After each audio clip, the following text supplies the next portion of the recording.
Good morning, church. It's Pastor Mike. This is a Monday morning, and yesterday after church, Mandy and I really enjoyed being able to sit outside and enjoy the sun. Even though it was a little cooler in the temperature outside, there were blue skies, a bright sun that just warmed your skin, warmed your bones. There was so much comfort and power in the light of the sun yesterday that we just sat outside and kind of basked in it for as long as we could.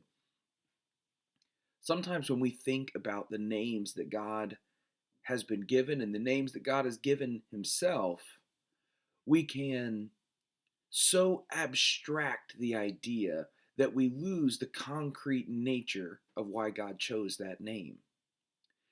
In John's Gospel, in the 8th chapter, Jesus is referred to as the light of the world.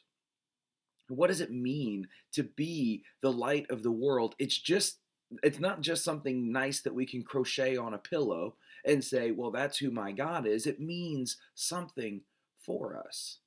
Not only does it mean that, just like yesterday, that we can bask in the glow and in the warmth of God's presence, that God's presence is there not only to give us power, to give us comfort, to give us strength in the cool and in the dark of the world that can be around us, but we also know that light serves another function.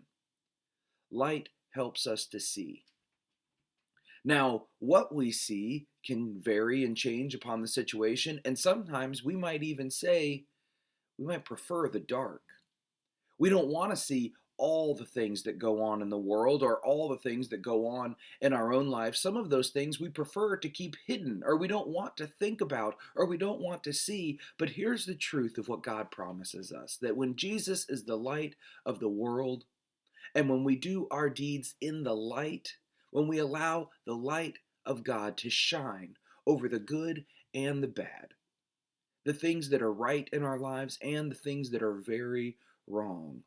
It might be painful, it might be embarrassing, it might be humbling to have to look square into the face of those things that we would rather not see.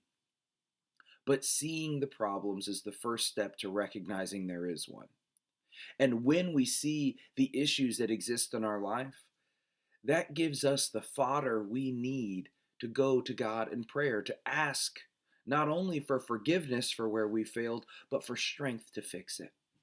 We can ask for God to be transforming our hearts, our minds, and our lives so that when the light of God shines on us, we do not need to be ashamed or afraid. We can stand proud in the light of God and say, this is who I am, not because I am so great, but because my Savior has rescued me.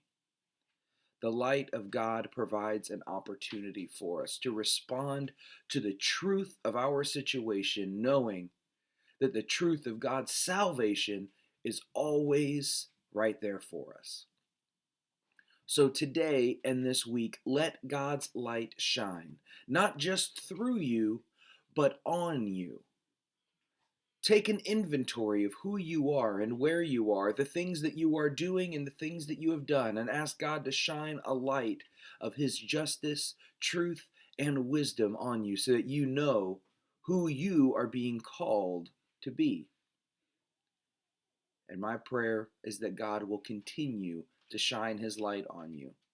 And just like Mandy and I yesterday, you will find warmth and comfort in His light and in His glow, and that you will be refreshed in the presence of your Savior today. God bless you.